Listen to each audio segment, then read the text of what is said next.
You've picked your distro, you've secured your kernel, but now comes the most important choice. How do you actually touch your OS? For some, it's a floating window world that feels like home. For others, it's a keyboard-driven workflow that makes you feel like an architect. My journey started with comfort, moved into customization, and eventually landed in a world of pure tiling efficiency. Today, we're talking about desktop environment hopping from the just works of Gnome to the tinkerer's dream of KDE, and finally, the Hyprland jump that changed everything. Now, I started where most people start. Gnome. It's clean, it's modern, and it feels professional.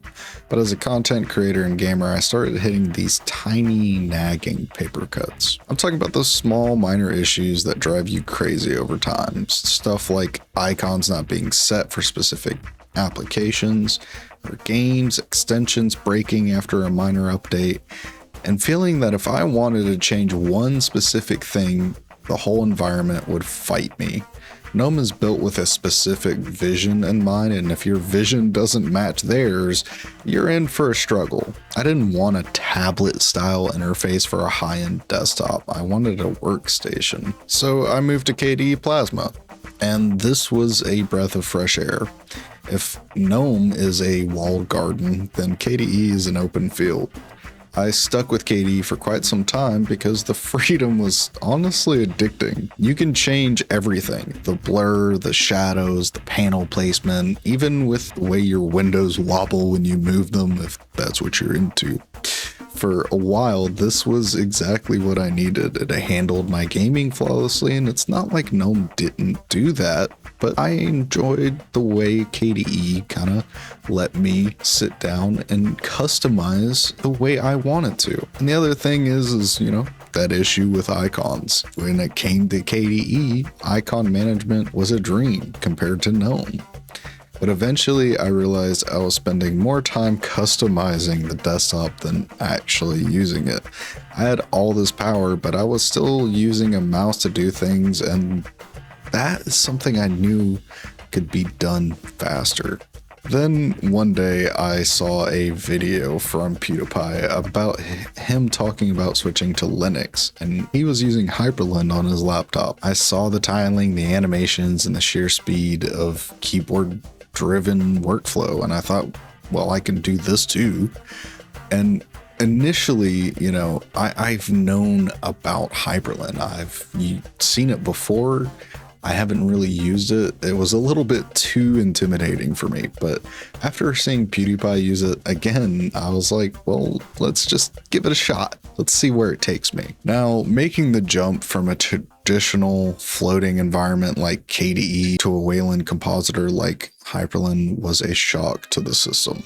No taskbar, no start menu, just you, your config files, and your keybinds. It forced me to actually learn how my window manager works. It took the security student mindset and applied it to my UI. Now, I don't hunt for windows with a mouse. I summon them with a keystroke. It's not just about looking cool, it's about the workflow. There was just something about using Hyprland that just made it click in my brain. Once you use Hyprland, or really any tiling window manager, I don't think you can ever go back to the standard desktop environment like KDE, like Gnome, where you're kind of just clicking and dragging stuff, and it doesn't feel right anymore to me. I realized that I can do things so much faster with Hyprland compared to when I'm using something like KDE, or even when I'm at work and using Windows, unfortunately. It's just one of those things that I miss it when I'm not home and I am actually doing things in my own home environment, because Hyprland is just home for me. I've used it for probably about 4 or 5 months now, and honestly, there was that huge jump of, okay, I have to learn all of these things, but after you get through that initial scare factor and that initial little bit of knowledge gap, and you get a hold of it and you kind of understand how the desktop environment itself works, I don't think you would want to go back to another desktop environment.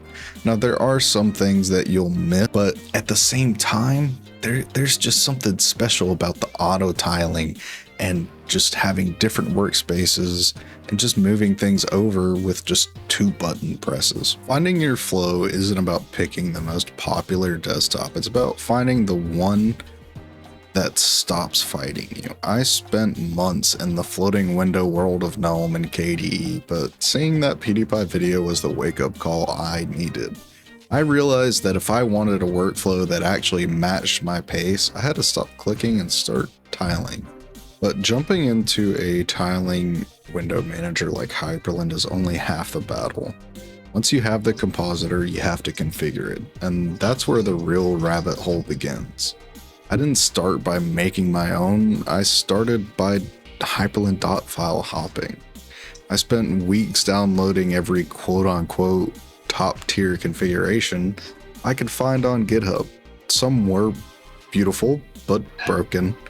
Others were functional, but absolutely bloated with dependencies I didn't understand.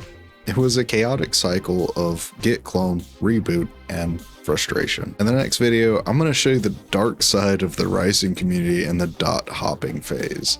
I'll show you the configs that almost made me switch back to KDE and why most pre-packaged dot files are actually a nightmare for your system stability. If you want to see how deep the configuration hole goes, I'll see you in the terminal.